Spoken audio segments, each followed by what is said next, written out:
Саламатсыздарбы. Эмесе Девушунду программасы. Кыргызстанга куралдуу чабуул жасалган күнү 29 апрелде Дүйшөмбү шаарында жамааттык коопсуздук келишимине кол койгон мамлекеттердин коопсуздук кеңештеринин катчыларынын жыйыны өтүп жаткан. Эки күн мурда 27 апрелде ошол эле Дүйшөмбүдө ошол эле уюмдун коргонуу министрлери жолуккан. Мүчө мамлекеттери согушуп жатса, бул уюм деги эле коопсуздук жөнүндөбү? Ага чейин болсо тажик коргоо министри Иранга барып келген. Бул куралдуу кагылышуунун негизги окуялары болуп жаткан учурда Дүйшөмбү шаарында жамааттык коопсуздук келишим уюмуна кирген өлкөлөрдүн коопсуздук кеңештеринин катчыларынын жыйыны болгон. Ага Кыргызстан менен Тажикстан дагы кирет. Бирок алар бул кагылышуу тууралуу бир да сөз айткан жок. Куда входит и Таджикистан, и Киргизия. Согуштун эртеси кагылышуулар дагы эле уланып жатканда, Орусия президентинин маалымат катчысы президент Путин ортомчу болууга даяр деп жарыялады. Демек Москва эки борбор Азиялык жумурият өз ара маселелерин өз алдынча чече албайт деп ишенгенби? Жана Бишкек шаардык телеканалынын журналисти москвалык эксперт Дубновдон улуу агабыз Орусияны жардамга чакырбайлыбы деп сурайт.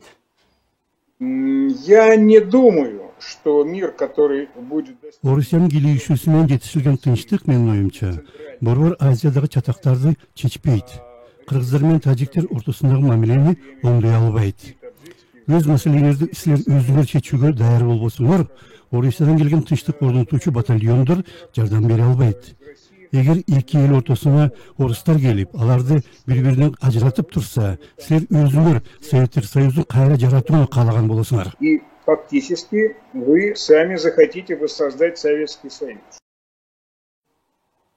УКМК төрагасы Камчыбек Ташиев чегара маселелерине өтө катуу киришти жана Ташкент менен жакын арада маселени толугу менен чечүүгө макулдашты. Ошондой эле жыйынтык Тажикстан менен дагы жетишилген, бирок бир күндүк согуштан кийин. Дагы эмне жөнүндө сүйлөшүү болуп, эмне тууралуу макулдашылганын биз билбейбиз, бирок ал маселелер мындан да орчундуу болушу мүмкүн. Жаңжал болсо, чегаралар жабылып, контрабандага бөгөт коюлгандыктан башталган. Кытайга чыгып атышат биздин мамлекет аркылуу. Кытайдан биздин мамлекетке аркылуу Тажикстанга товарлар келип атат. Эми алар дагы өтпөйт. Биз мамлекет чегараны чечмейинчи. Биз чегараны чечишибиз керек. Андай кылбасак туугандар, чегара чечилбей жата берет экен, булар каалаган товарын биз аркылуу буяка сата берет экен, биз аркылуу каалаган товарын ала берет экен, биз орто жолдо монтип, же чегара чечилбей, постоянно монтип ызычуу болуп, уруш талаш болуп отура берет экен. Авторитардык Тажикстанда бир да аскер жетекчиси буйрук бермейин чабуулга өтпөйт жана бир дагы офицер андай буйрукту президенттин макулдугусуз бере албайт. Бирок андай өлкө өзү дагы башка дөөлөт мамлекеттери менен макулдашмайын кошуна мамлекеттин чегарасын бузуп, аскери кол салууга бара албайт болчу. Эми кагылышуулар токтогондон кийин мындай нерсе кайталанбаш деп айтса болот. Мындай нерсе башка кайталанбаш керек.